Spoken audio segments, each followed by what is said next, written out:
Here's a little social interaction life hack I've discovered. If you're meeting someone new and you want to get to know them better, and you see any semblance of a tattoo peeking out of their sleeve, compliment it. If that person doesn't want to talk about their tattoos, they'll say, "Oh, thank you." Anyway, this is my stop. But if they do want to talk about their tattoos, their face will light up and then they'll do the rest of the talking. I realize that by giving you this advice, now anytime I compliment someone else's tattoos, it will seem disingenuous, but it's not, most of the time. I love all of your tattoos. That's right, I'm talking to you. I love your tattoos, dude. Whether it's how you got the tattoo, the meaning behind the tattoo, or being a tattoo of something you like, every tattoo is a story, and most people love telling stories about themselves. I wouldn't know anything about that, personally. I never understood why some people liked talking about their tattoos until I got one of my own. What, you think I'm gonna make a whole video about tattoos when I didn't even have any? That's right, I'm a marked man, Mom. What are you gonna do about it? Stop unconditionally loving me? Yeah, right. Wait, what are you doing with that cheese grater? Okay, but in all seriousness, can you make sure Grandma doesn't see this video, Mom? I don't want to upset her on the way out. Back in the day, tattoos used to be a symbol of rebellion and meant you couldn't get a job. No regrets, baby! But I feel like tattoos are getting more and more accepted, if not expected. I'll see a jacked, bald guy covered in tattoos and think, okay, yeah, he was meant to look like that. For me, the idea of being a badass tattooed guy with a sketch pad and a beanie and ripped jeans and a beaded bracelet always seemed cool to me. But like most people, when it came to tattoos, I had reservations. Ooh, this is gonna be on my body forever?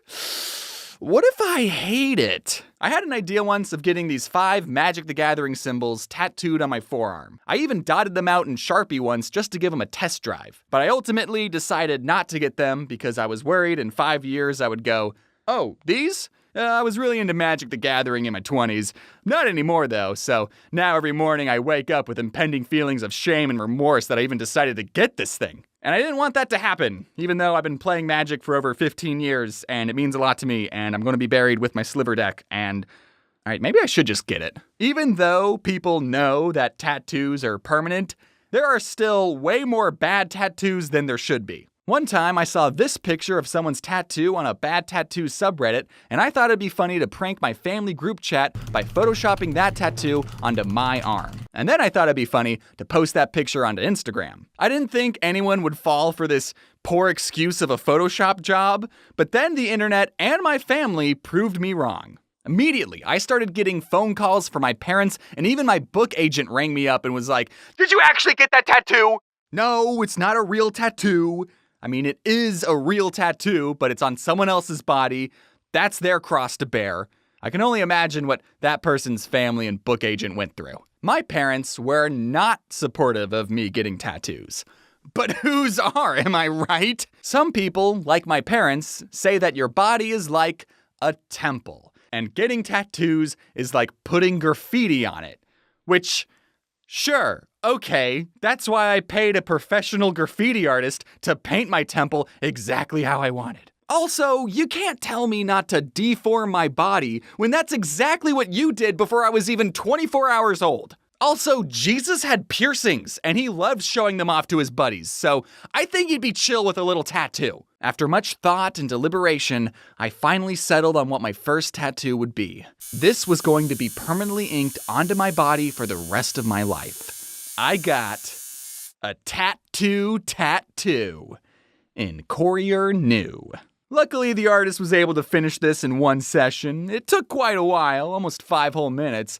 Now let me explain why I got it. It was so that if anyone ever asked me, "Do you have any tattoos?" I could go, "Why, yes, I do," and then roll up my sleeve, and then I'd go, "Ha, ha, ha."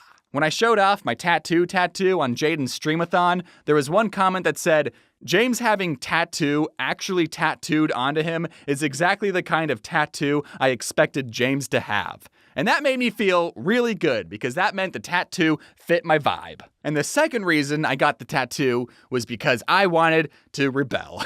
Since tattoos were frowned upon growing up, I wanted to have one just to have one. So I got a tattoo with no meaning whatsoever, which, in a way, is the meaning. Even though the tattoo was small and usually covered up by my sleeve, I still felt anxious about getting it. And I continued to feel that way for about a week after I got it. It was a jump scare every time I saw it in the mirror, and I would look at it closely and go, "Yep, that's really in there.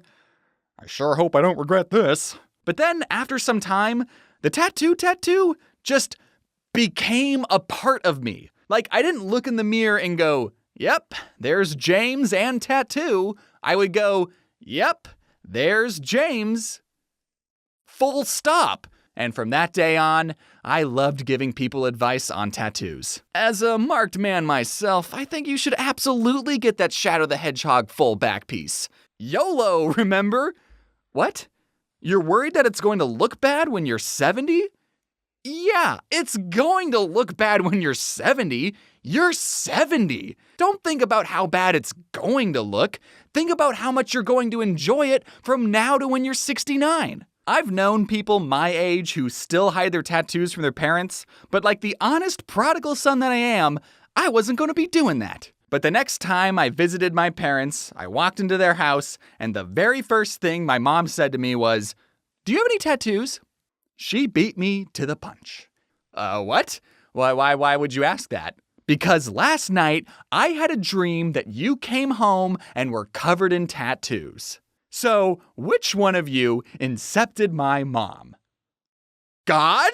I said, "Are all tattoos bad?" "Yes, all of them are bad. Even this one." And I rolled up my sleeve and revealed my massive tat. And her reaction was, "Ah." Well, it's not the worst word to have permanently inked on your body. Later on, she said, if you go to a Star Wars party, you could change it to Tatooine.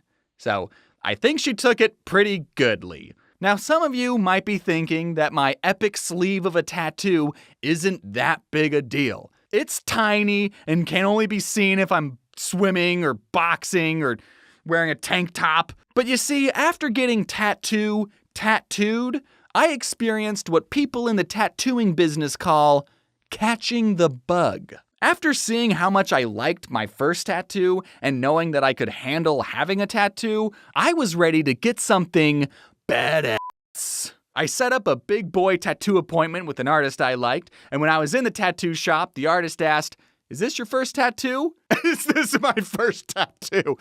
No, sweetheart. I think I know a thing or two about tattoos." So, without further ado, I would like to debut this out of the blue tattoo.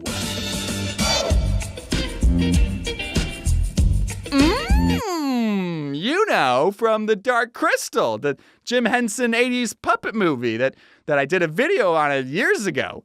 Now I have the best character permanently inked onto my skin forever and ever. That movie will always hold a special place in my heart, and now it'll hold a special place under my skin. And now, whenever I show someone the Chamberlain, we end up talking about the Dark Crystal, which is great because that's what I wanted to talk about anyways. I think I just discovered an autistic conversational cheat code. When I was getting it done, the artist asked me if there were any other tattoos that I wanted to get, and I said, why, yes I do. I wanted to get the computer from Don't Hug Me, I'm Scared, because I also love that series, and because I'm a computery guy. And I didn't realize until as I was explaining it to the artist that both of these characters are puppets.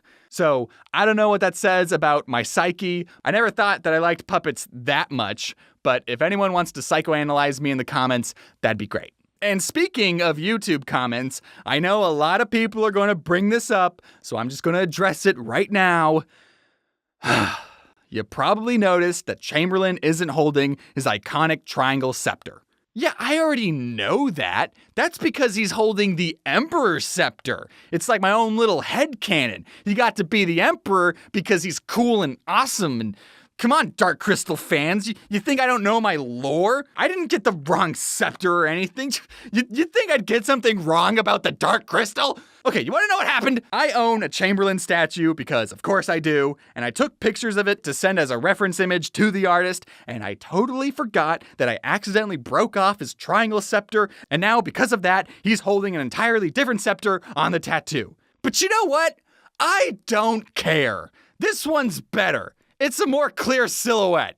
Now, this time when I went to show my parents the tattoo, I don't know exactly what I was hoping for, but I wanted to see some dramatic pearl clutching. Just some real disappointment. Chamberlain had to be split up into 2 sessions, and I only got one done when I went to Arizona for a wedding. I saw my mom, and she didn't immediately ask me if I had any more tattoos. God didn't tattle on me this time. I told her, "Mom, I gotta tell you something, privately." "What is it?" "I need you to keep a secret from Grandma." "Okay, I'm serious. Grandma can't find out about this." "Okay."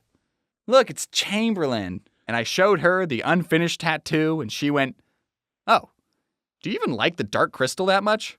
I mean, yeah, the plot's kind of mid, but it's a cool world. Why were you more upset about my fake Baby Yoda tattoo than my real dark crystal tattoo? She didn't care, and neither did my dad. And you know what? I actually showed my grandma too, and she liked it. I can't make these people mad no matter what I do. One of my cousins is a tattoo artist, and I was talking to him about tattoos, and my mom said, "Oh, you should get your cousin to finish it." And even he said, "Do not do that." Speaking of tattoo advice, if you're thinking about getting a tattoo, I think you should wait. Obviously, it's your body, your choice, but with the minimum age of tattoos being 18 and in some states 16 with parents' permission, I just can't imagine being happy with any tattoos 16-year-old James could think of. All I'm saying is that I'm glad I waited and gave myself time to really know if this is what I wanted.